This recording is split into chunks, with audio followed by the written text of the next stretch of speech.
अस्सलामुअलैकुम, this is Shahid Zarab Khan and welcome to my YouTube channel. सुबह की पहली किरणों के साथ सुबह बखैर कहते हैं। अच्छा भाई, बातें कुछ यूँ हैं कि आज सुबह नमाज़ पढ़ के निकला तो नॉर्मली तो मैं वॉक के लिए जब जाता हूँ तो बहुत दूर जाता हूँ, चाइना पोर्ट, लेकिन इस दफ़ा अपने घर से निकला और मेन रोड पे आया हूँ। तो यहाँ पे एक नया ग्रीन बेल्ट बना है, वो आगे तक पूरा ग्रीन बेल्ट है, ये पीछे भी।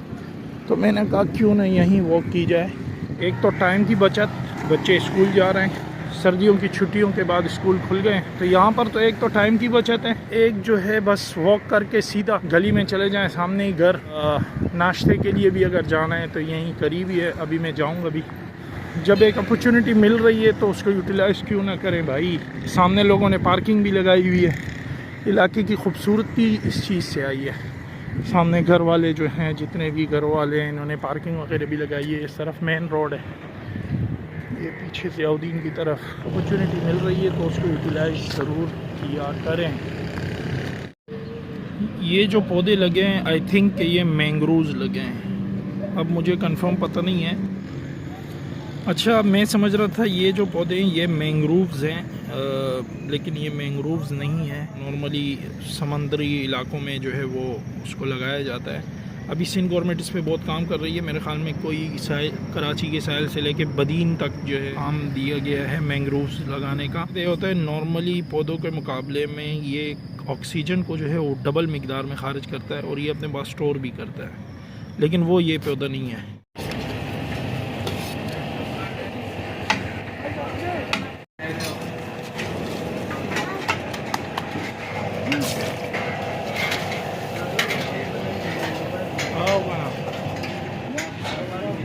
तो बस 8:30 का टाइम और ये पाकिस्तान के राइजिंग स्टार देखें, गली में क्रिकेट खेल रहे हैं भाई। इसी जगह हमने भी बहुत खेला है। ये बनेंगे ना राइजिंग स्टार। सुबह का टाइम ही नहीं है भाई, सुबह सवेरे सवेरे बाहर निकलो और खेलो। खुद ही कीपिंग, खुद ही फील्डिंग, खुद ही बॉलिंग, खुद ही बैटिंग।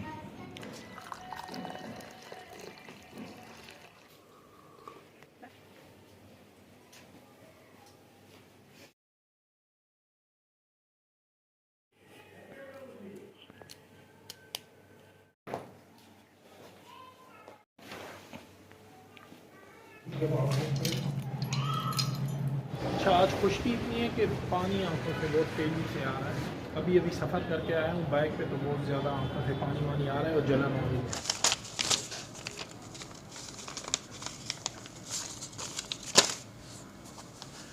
अच्छा, अब बातें कुछ यूँ हैं कि इंसान की ज़िंदगी में मेहनत करना कितनी ज़रूरी है।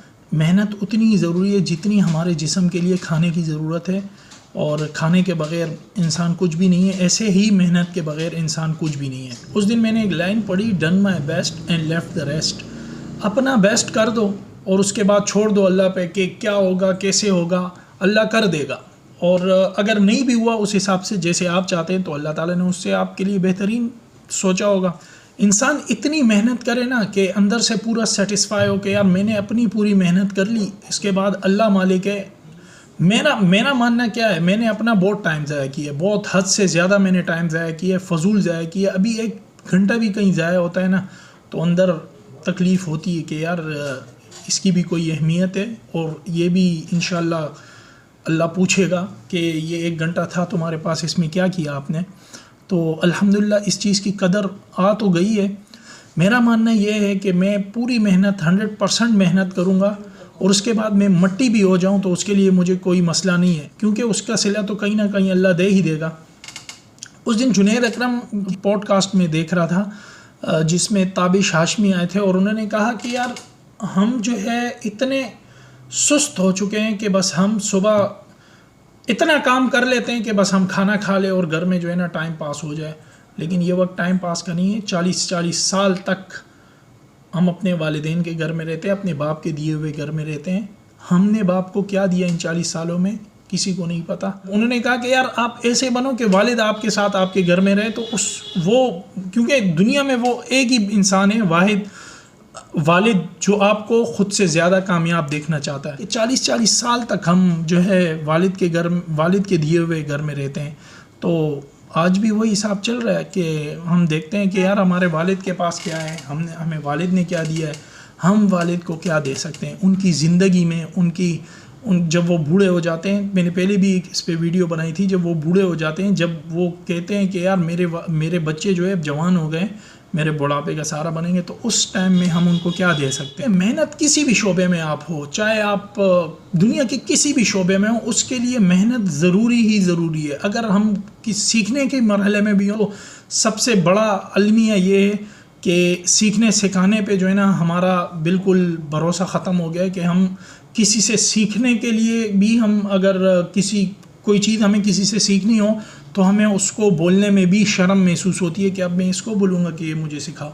तो ये चीज़ अपने अंदर से ये ईगो ख़त्म करना चाहिए, सीखने सिखाने पे भरोसा करना चाहिए। अगले से को इंसान, मतलब अगर मुझे किसी से कुछ सीखना है, मैं अपना बता दूं, अगर मुझे कुछ सीखना है तो मैं तो उसके हर किस्म की खिदमत करने को तैयार हूँ, अपना उस्ताद मानूंगा उसको। और हालांकि मुझे सीखना भी है, मैंने सोचा हुआ है मैं बहुत कुछ सीखूंगा और बहुत अच्छे अच्छे लोगों से सीखूंगा इंशाल्लाह, जिनको मैं पसंद करता हूं, जिनको मैं लाइक करता हूं, उन लोगों से जो स्किल्स मुझे सीखनी है तो मैं इंशाल्लाह उनसे वो स्किल्स सीखूंगा।